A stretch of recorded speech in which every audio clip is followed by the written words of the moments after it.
Hello everyone, Seraphin here, welcome back for more Fire Emblem Path of Radiance. When I last left you guys, we just finished up defending our mercenary fort from a wave of Daein attackers, and we have since fled said mercenary fort, and are moving on to Chapter 6, A Brief Diversion. It'll probably be more than a brief diversion, but what the heck do I know? Let's take a look here and see what we're dealing with.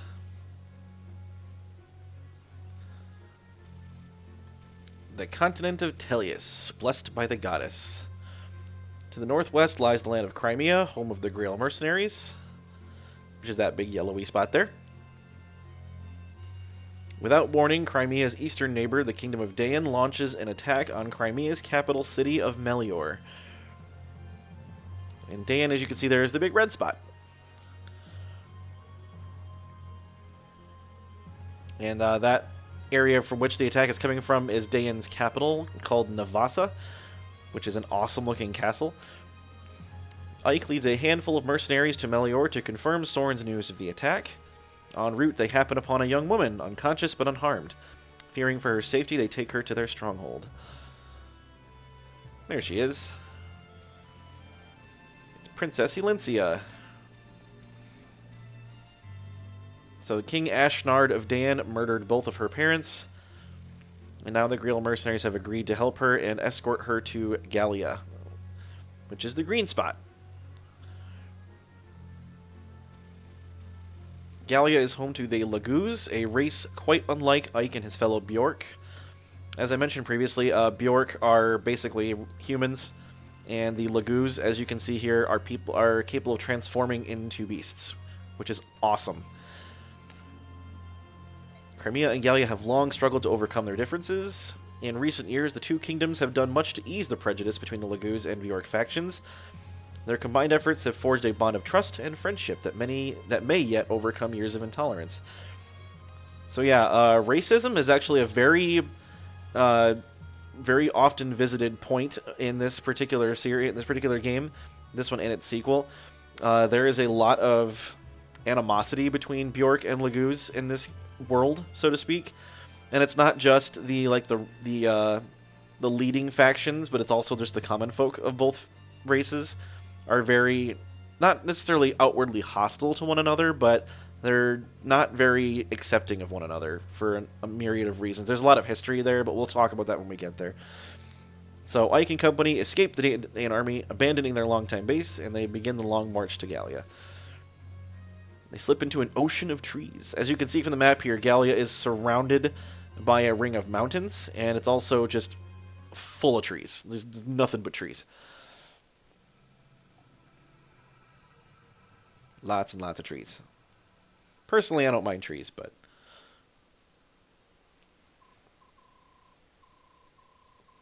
apparently it's very, very humid where we are. Oh, Titania. Enough of your griping.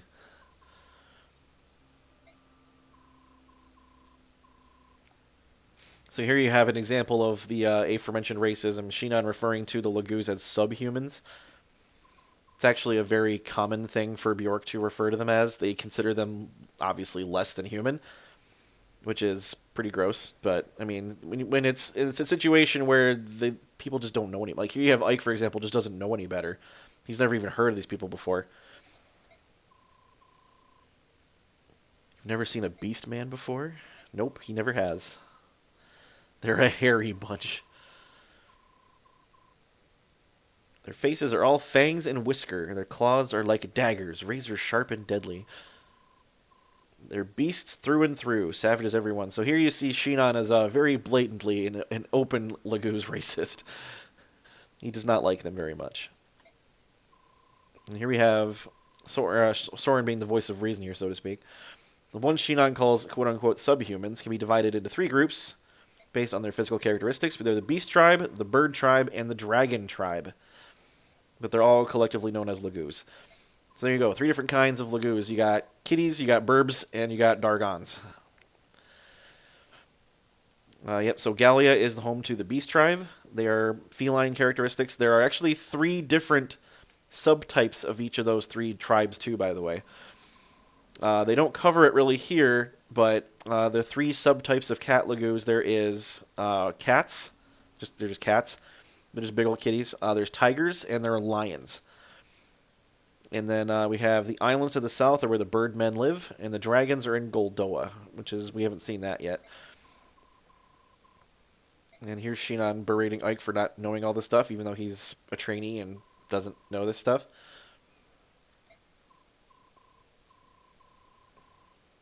Even a kingdom of half-breeds will seem like heaven. Man, Shinon is just not a nice person. And here we have General Petrine once again.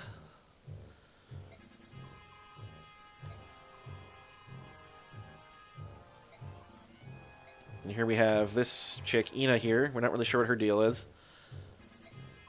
She's apparently Daein's tactician.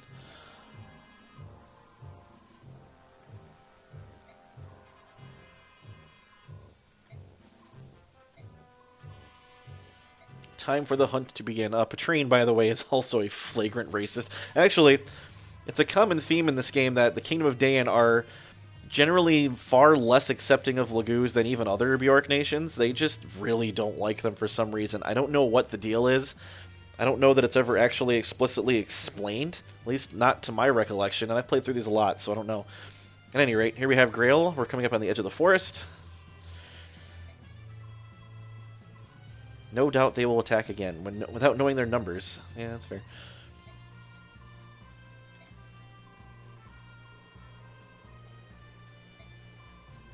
Soren is our own tactician, if that wasn't already obvious. A small fighting force to engage the enemy and buy the main group some time. The rest of us will escort the princess at full speed. Soren wants to split the party. Only way to achieve our goal and keep casualties to a minimum.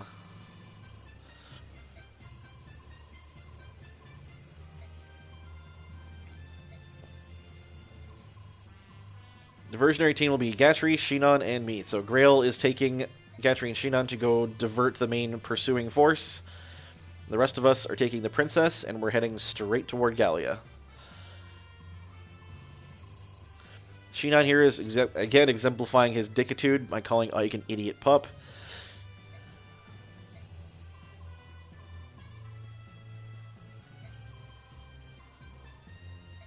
So Grail gives us orders not to die. Good times. If you don't want to cause your family any grief, then live. He's putting Ike in command, Titania as support. Let's go.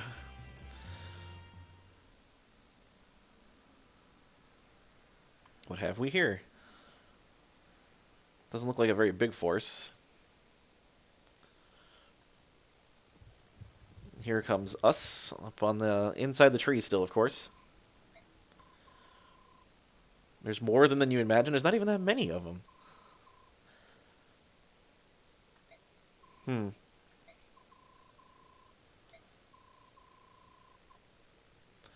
Is there any way we can at least get the Princess, Mist, and Rolf to the far shore safely?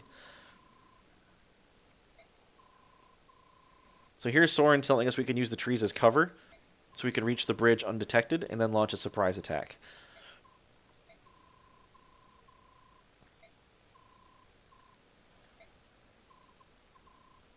And here's Alencia saying she's going to fight with us. And Ike's like, no, you're not.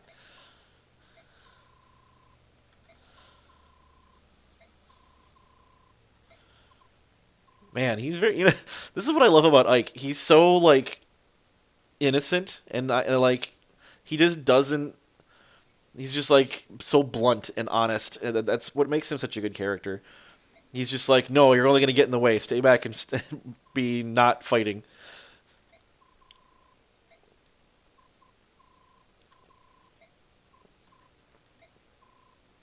All right. I never lose at hide and seek, he says. So there all three of them go. I don't know where they're going, but... All right, so we only get 6 units this game, or this mission, rather. Thankfully, we still have Oscar and Boyd. We don't have Shinon and Gatra any longer, for the time being at any rate, but that's fine. We don't really need them anyway. That being said, though, we're going to go ahead and reposition some folks. And actually, why don't I take a look at the map real quick? So... we have, as Soren mentioned, there are 2 bridges here. There's the eastern bridge over here, which is guarded by Armor Knight, Cavalier, Looks like a mage, that kind of deal. And this is the western bridge, which is right on the edge of the forest that we're on. It's a little bit more, it's like it's about the same level of being guarded, I guess. But our goal is to escape through this area right here and cross the border, but it is guarded by this enemy halberdier. He's a promoted soldier, and he has a short spear, which is just a better javelin, really. So there's that.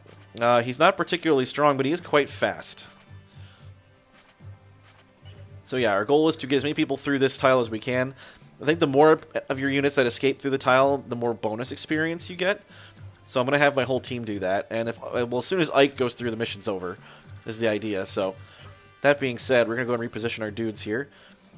I'm going to do kind of what was recommended that we do and have a diversionary force break off to the right to distract the enemies, and I'm going to send the main company this way. We're going to stay... as long as, by the way, the fun thing about this, as long as you don't come out of the trees, the enemies doesn't see you and they don't move.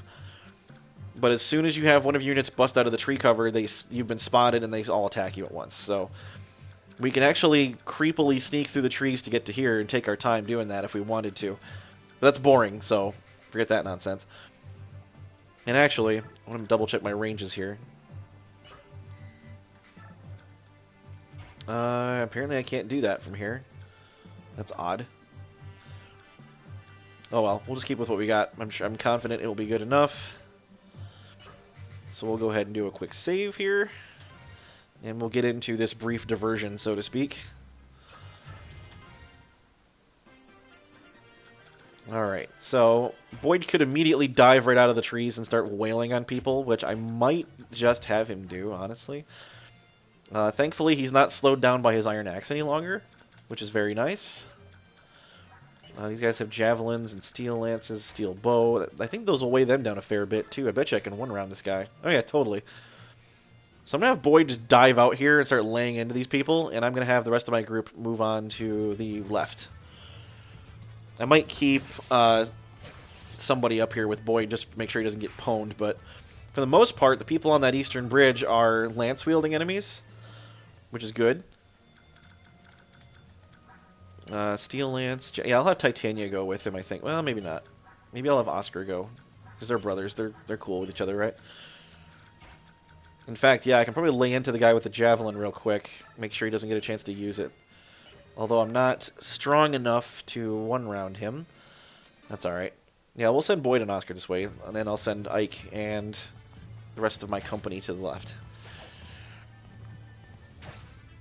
Not too shabby. Oscar can finish him off next round. Level up. Hopefully he gets some strength, maybe. Nope.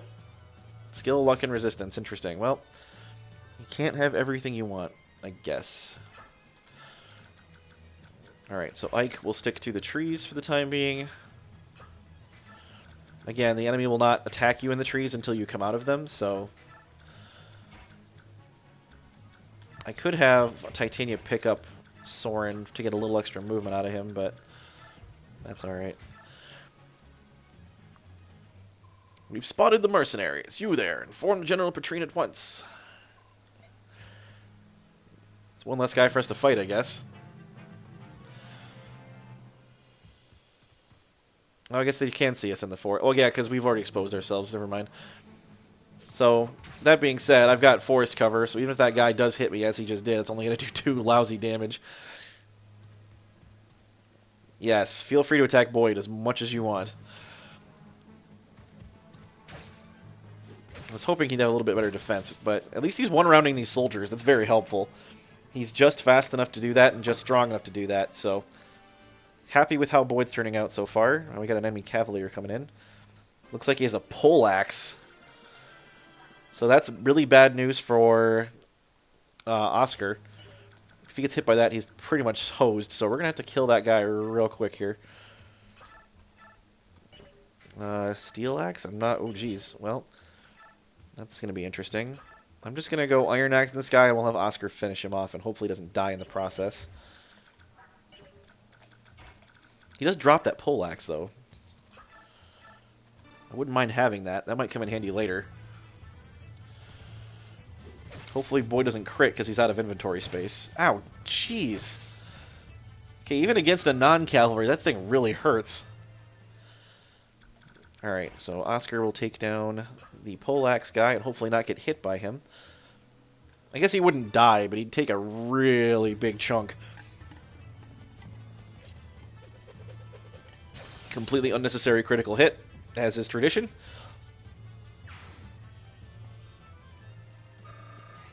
Decent XP for that, too. Alright, we got ourselves a poleaxe, and I'm just going to... Let's see, we'll just put 1, 2, 3, 4, 5. We'll put Oscar right here, just out of that guy's range. How to deal with this soldier? I suppose Soren can probably finish him off. And we'll send Ike after the Myrmidon here. That he doubles. Awesome. And that will clear out everybody in this area. Tell you what, my team's doing pretty good right now. I'm actually really happy how they turned out. Especially Ike. Well, I mean, Ike's always good, let's be honest. Ike always turns into a frigging monster. There's very little you can... There's very little in the ways of things that can happen that can screw Ike over, but holy smokes, his stats are good. Alright, then we'll have Soren finish off this soldier. Not a problem. Then I've got Riss right behind in case he gets hit, which he doesn't. Soren's actually really, really good. I cannot wait to make him a Sage, because then he's unstoppable. He's actually fast enough to avoid most hits that come his way. He's incredibly strong magically wise, although as you can see here, his strength still doesn't exist, so he is being weighed down ever so slightly by that wind tome that he's carrying, but that's going to become a moot point pretty soon, if it isn't already. It weighs 1, so it's not like it's that big of a draw. Nope, here comes Mr. Armory.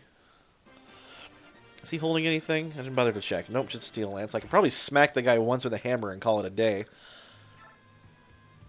I still have that. Oh, just shy. Bummer. Well, I can set up a kill for Oscar, that's for sure. Let's do that.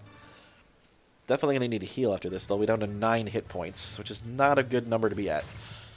Man, that hits hard. Nope, I dodged it. Nice. Even with that hammer, that thing weighs a solid ton.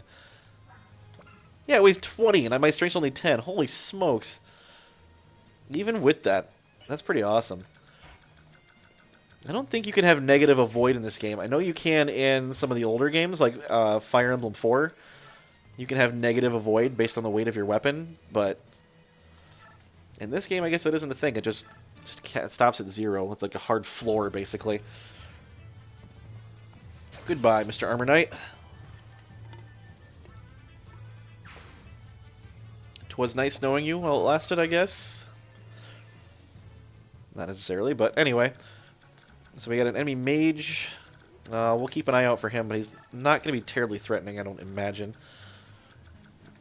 Soren can't quite reach this enemy Myrmidon, this enemy archer, so I'll just have Ike take him out. Ike could take him out, but I don't want to waste my steel sword, so I guess I'll just save it. Let Soren have the kill after the fact. Lord knows Soren needs more kills than Ike at this point anyway. Ike's already level 10. Holy smokes. Yeah, Soren definitely needs the kill more than Ike does. Let's make sure that Archer can't hit my healer, though. We'll just put Titania up here a little closer. Oh, he runs away like a little wuss. And up comes a soldier to reinforce him.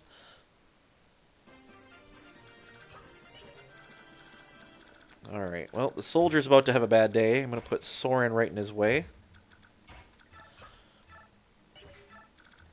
Not right in his way, but... Alright, we'll keep Riss on hand. And how to deal with this Myrmidon. I guess I'll just stay right where I am. Have Boyd back off a little bit and pop a Vulnerary. After equipping a slightly less heavy weapon. Only slightly. Yeah, I think Oscar can deal with that guy pretty adequately. He might not double him, but... he's losing 5 speed from that sword. Puts him down to 6. Nope, Oscar does not double him, unfortunately. That's alright. So if that's the case, I'm just going to go Steel Lance then. That way I might be able to 2-hit KO him after the fact. Where is that guy going? Is he going to grab a Vulnerary from somebody? Probably. Ow. Oh, have a crit wind. Might kill him. Yep, it does. Good job. It's a level up for Soren. Please get some more magic and speed. That'd be awesome. Magic, speed. Look at that. Hey, defense. He's gotten a few of those, hasn't he? It's pretty good. Normally, Soren's pretty stingy on defense level ups. He's especially stingy on strength level ups, though. I think his growth rate in strength is like 5%. So, like, dancer level. Which is pretty sad when you think about it, but... I mean, he doesn't really need to be physically strong all that much, I suppose. Let's see if I can shred this guy from a distance. Not quite, but pretty close. Let me soften him up with Ike first. Oh yeah, that'll do. Ike takes 1 damage from this guy. Are you kidding me? Ike does not care about your pathetic weapon triangle any longer. He just does not give a single crap. And we'll finish this guy off with Soren. Just let me heal him first. I don't want that Armor Knight one-shotting him. That would be very, very unfortunate. Alright. And take him down.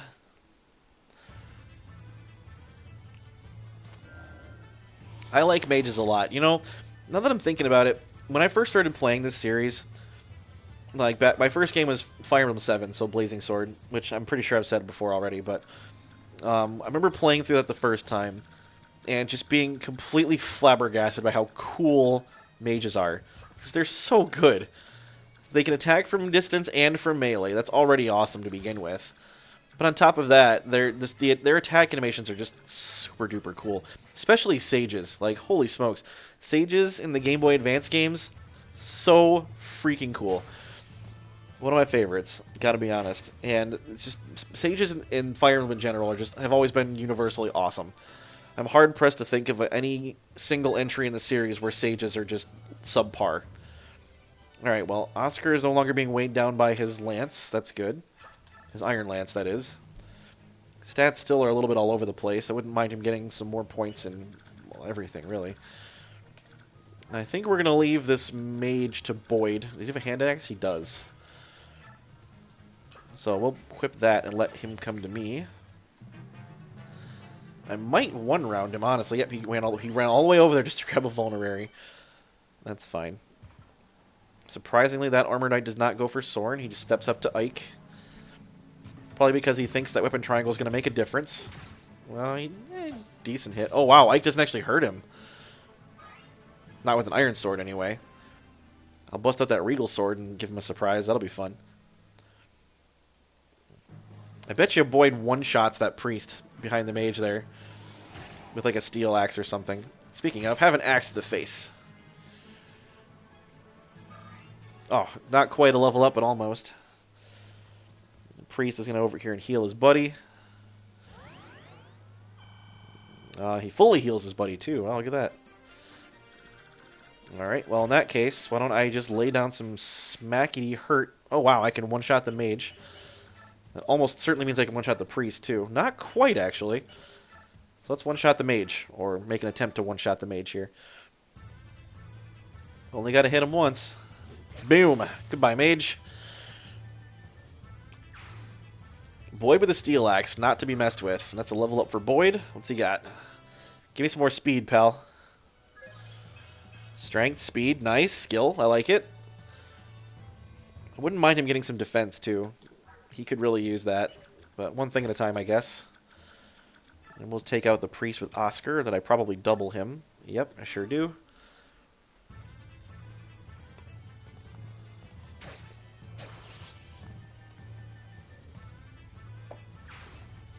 Alrighty.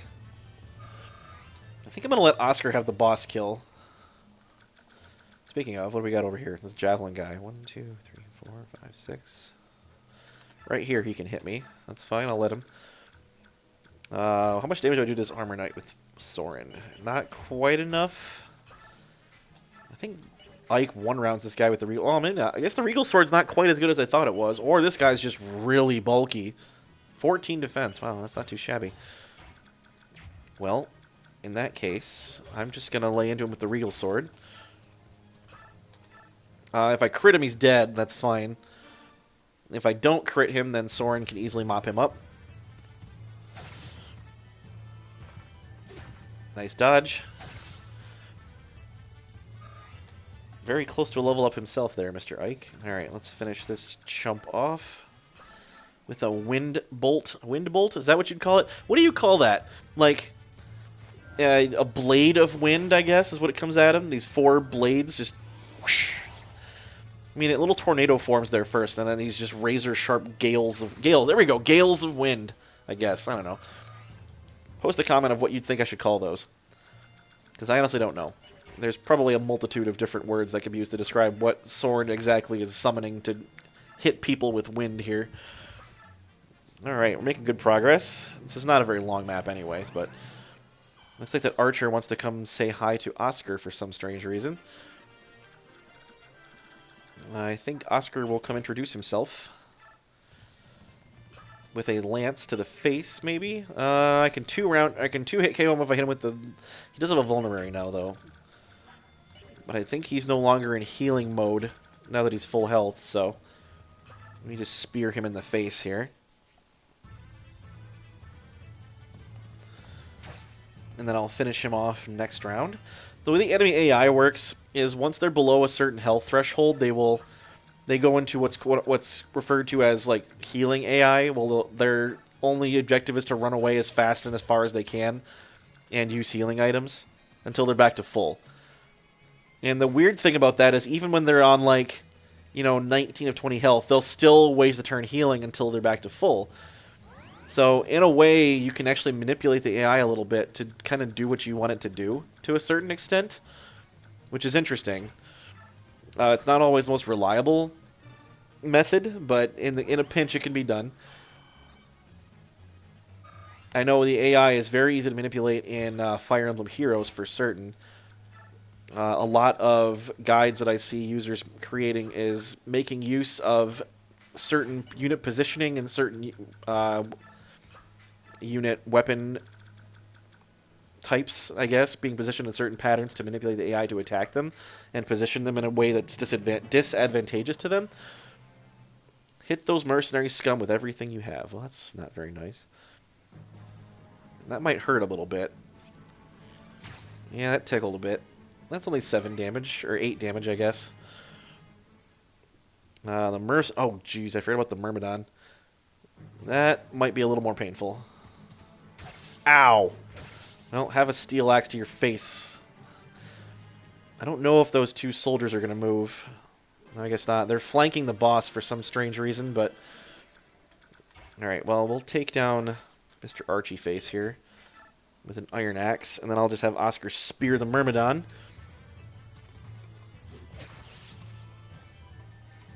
Boyd's probably getting a little beefier than he needs to be at this point, but I'm not going to complain. He's giving me good level ups, so... He's level 9 already. Oscar's level 8. So yeah, we'll poke this guy, and I'll send Oscar against the 2 Cavaliers there. Should probably check and see how much damage that boss does, because I don't remember. They both have javelins too? Yeah, they do. He does 17 damage out of Oscar's, 9 defense? So he'll do 8. I'm just going to park him right here, I guess. No, I'll park him right here. Yeah, so he'll do 8 to Oscar. That puts him down to 14. This guy does 13, so he'll do 4. Yeah, Oscar can handle that. He's fine. Alright, move up Soren. Nobody over here on this side is hurt, thankfully. I don't actually want Ike in range of the javelin, so... And just in case these guys do move, I don't want to be putting my healer in the way. I don't think they do, though. The boss certainly doesn't move because he's protecting that escape point. Hello, friend. I'll not let even a single soldier get past. Interesting. Ow. I guess it wasn't that bad. This guy, on the other hand, He's got Steel Lance written all over him. So why don't we go ahead and poke him a little bit. Actually, I can just use the Iron one and finish him off. As long as I don't miss. He missed. I did not. Good job. Yeah, definitely going to let Oscar have the boss kill, I think. That'll get him to level 10. More strength, okay. Still would prefer more speed, though. I need him to start doubling. I really do. Actually, let's put Oscar all the way back here. So I can get Riss to come heal him. Nice thing about Riss having so much magic is he's a really reliable healer. Even in the early stages of this game, as you can see here. Boyd's looking a little worse for wear, but he still doesn't get doubled by the boss, thankfully. He does one-shot or one-round this guy.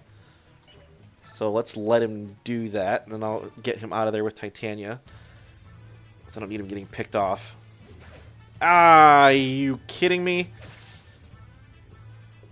Well, that's a kill for Soren, I guess. Yeah, it's a kill for Soren. Alright, that's fine.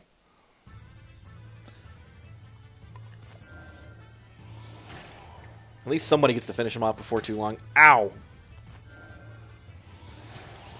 Keep forgetting he's got a javelin. Alright, so big boss guy isn't going to move. That's fine. I can probably have Ike shove Boyd into range of the boss, actually. Oh, pfft. What was that? Soren, dang it. Yeah, we're going to have... Since he can't get killed, we'll just shove Boyd into the way there. Alright. This ought to be fun. Mr. Bossman getting smacked in the face. I think I'll let Boyd hit at him one more time. Let's heal up Boyd real quick, actually, first. Now I have to kill the boss this round, otherwise Riss is in danger. Man. Even with all that magic, still not enough. Wow. Alright. I'll take it. Speed, defense. Yeah, definitely. How much damage can Oscar do to this guy? He doesn't double him, I know that for a fact. He does 10 with a steel lance, 7 with an iron lance. So if I hit him with the steel, I can finish him off with an iron lance from Oscar. That seems like an adequate option. Let's do that. There we go. That's going to be a boss kill for Oscar and a level up for Boyd. Nice. More strength, more skill. I like it. Still a little on the slower side, but that's alright. We got time. And that'll be a, yep, boss kill for Oscar, assuming he hits him. There we go. You will fall to Daein. Good luck with that. And, yep, there we go. Another level up for him. That puts all 3 of my main melee team at level 10. Oscar's at 10 strength now. That's good. I still want him to get more speed, though. I don't know why he's having such a hard time with that. His speed growth's actually halfway decent. Oh, crud. Well, this sucks. I guess we'll drop the Iron Lance. Yeah, it's almost broken anyway. That's fine. I feel silly now. I didn't bother to worry about that. Alright. So we're going to have the team roll out here. Actually. Oh, I have a spare Iron Lance anyway. Okay, that's good. Thank you, Soren, for having that on you. We'll have Titania bail here. And we'll have Soren bail as well. Actually, yeah, I'll have Soren bail too. And then I'll have the other 3 escape this next turn. I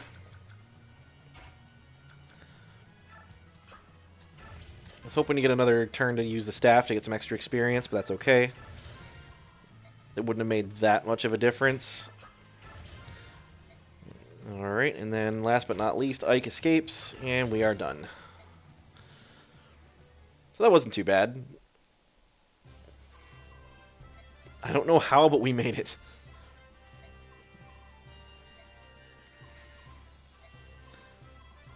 We made it to Gallia. We're safe now, right?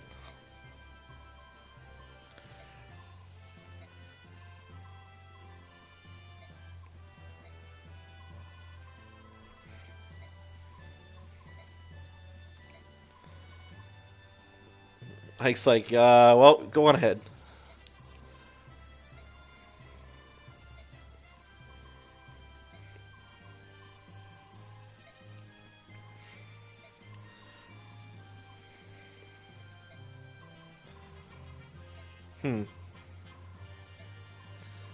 I like how Titania's just immediately on board with it. Like, yeah, okay, let's go get them. That's fine.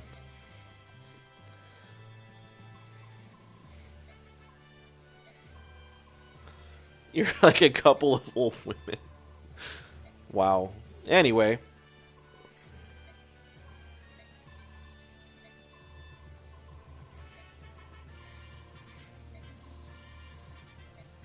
We get a free men's staff. Thank you, princess.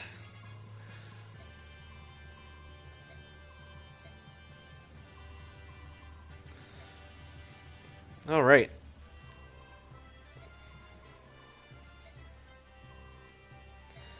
How ridiculous would it be if they just run into a Gallian patrol and just get torn to shreds?